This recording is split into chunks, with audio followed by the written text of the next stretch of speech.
নমস্কার বন্ধুরা, আবার একটা নতুন রেসিপি নিয়ে চলে এসেছি। আমরা কম বেশি সবাই মোটামুটি ডিম খেতে বেশ ভালোবাসি, তাই ডিমের একটু অন্যরকম রেসিপি নিয়েই তোমাদের কাছে এসেছি। দেখো, যদি তোমাদের ভালো লাগে তাহলে চ্যানেলটাকে সাবস্ক্রাইব করে দিও। চলো, প্রথমে আমরা যেহেতু 4 জন মানুষ, তাই 4টে ডিম ভেঙে নেব। ডিমগুলো অমলেট করে তরকারি হবে, একটু অন্যরকম ভাবে করেছি। জানি না তোমাদের এই রকম করেছো কি তোমরা কোনোদিন, আর খেতে কিন্তু দুর্দান্ত হয়। সম্পূর্ণ ভিডিওটা দেখার অনুরোধ রইল।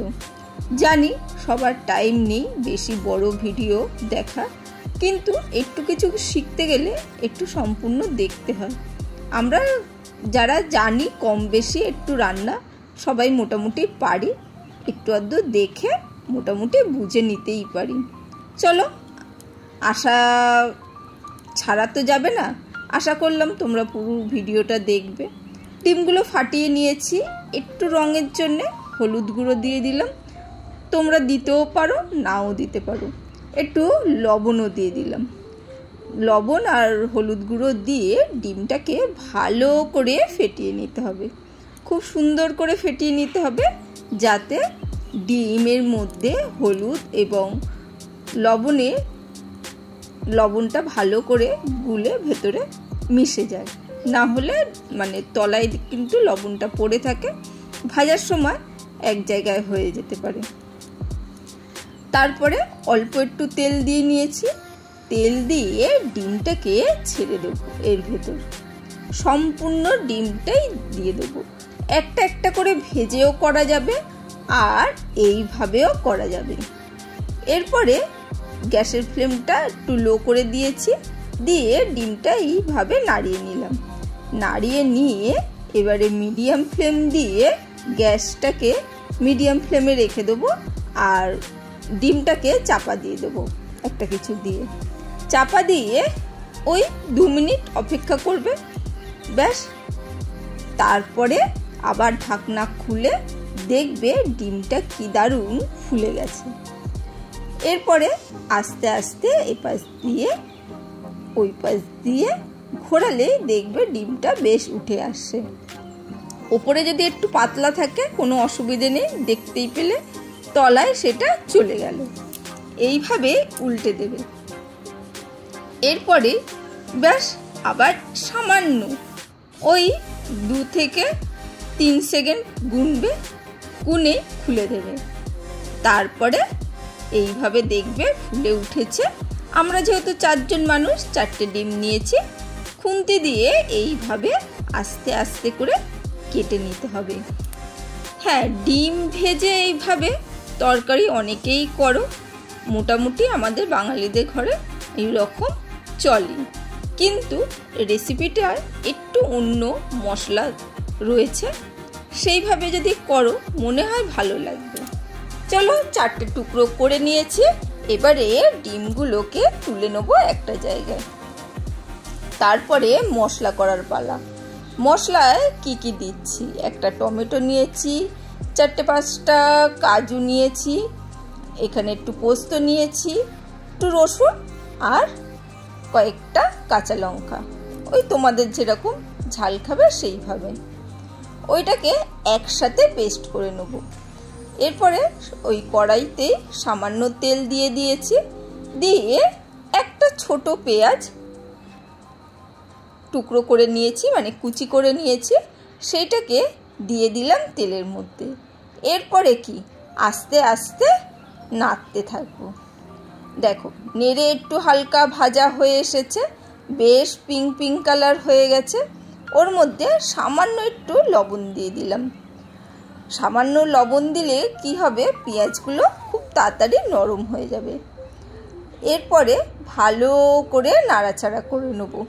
পেঁয়াজের কিন্তু রঙটা পাল্টাবো না, বাদামি করে ভাজবো না। এই গোলাপি গোলাপি অবস্থায় আমি এর মধ্যে একটু হলুদ গুঁড়ো দিয়ে দিচ্ছি। দেখো, দেওয়াতেই রঙটা তেলের মধ্যেই রঙটা কি দারুণ চলে এসেছে। এর মধ্যে একটু কাশ্মীরি লঙ্কার গুঁড়ো দিয়ে দিচ্ছি।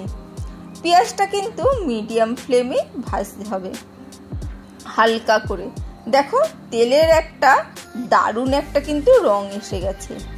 এরপরে যে পেস্টটা করেছি, ওই যে টমেটো, কাজু, একটু পোস্ত, তারপরে রসুন, আদা আর কাঁচা লঙ্কা, সেইটাই দিয়ে দিলাম। খুব একটা ছোট্ট টমেটো দিয়েছিলাম। মশলাটা দেখে বুঝতেই পারছো একদম কিন্তু বেশি মশলা নয়।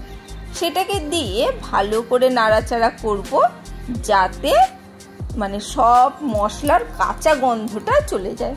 যেমন টমেটোমেরও একটা কাঁচা গন্ধ থাকে, তারপরে কাজু বাদামেরও একটা কাঁচা গন্ধ থাকে।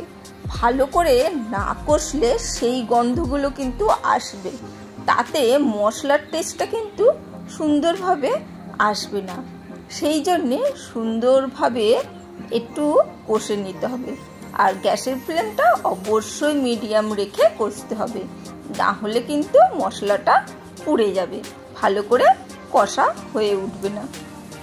দেখতেই পাচ্ছ খুব সুন্দরভাবে একটা তেল ছেড়ে এসেছে। সুন্দর একটা তেল ছেড়ে আসবে, আর গন্ধে আস্তে আস্তে রান্না করতে করতে গন্ধটাই কিন্তু তোমরা বুঝতে পারবে যে একটা সুন্দর স্মেল এসেছে, তার মানে কি মশলাটা কষে এসেছে। আর এই দেখো মশলাটা একদম কমে গেছে আর তেলটা বেরিয়ে এসেছে। দেখতে পাচ্ছ তো সুন্দরভাবে তেলটা বেরিয়ে এসেছে। এরপরে আমি এর মধ্যে অল্প অল্প করে জল দেবো, দিয়ে অল্প অল্প করে মশলাটাকে কষিয়ে নেব, মিশিয়ে নেব।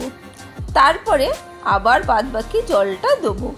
একটু পারলে একটু উষ্ণ জল দেওয়ার চেষ্টা করবে, উষ্ণ গরম জল। তাতে কি হবে, মশলার টেস্টটা বেড়ে আসবে। দেখো এবারে জল দিয়ে ভালো করে ফুটিয়ে নিচ্ছি। আর কড়াইয়ে এখানে ওখানে যে মশলাগুলো লেগেছিল সেটাও সব জল দিয়ে ধুয়ে নিলাম, যাতে পুরো মশলাগুলো এক জায়গায় থাকে। তারপরে কি ডিমের টুকরোগুলো দিয়ে দিলাম, ব্যাস। এরপরে তোমরা যে যেরকম ভাবে গ্রেভি রাখার চেষ্টা করবে সেইভাবেই জল দেবে। যদি বেশি রাখার চেষ্টা করো একটু বেশি দেবে, বেশি ঝোল করলে ভালো লাগবে না, একটু গা মাখা থাকলে ভালো লাগবে। লবণটা অবশ্যই চেক করে নিও। ব্যাস রেডি হয়ে গেছে ডিমের কারি। কেমন লাগলো রেসিপিটা অবশ্যই কমেন্ট করে জানিও। আজকের জন্য বাই।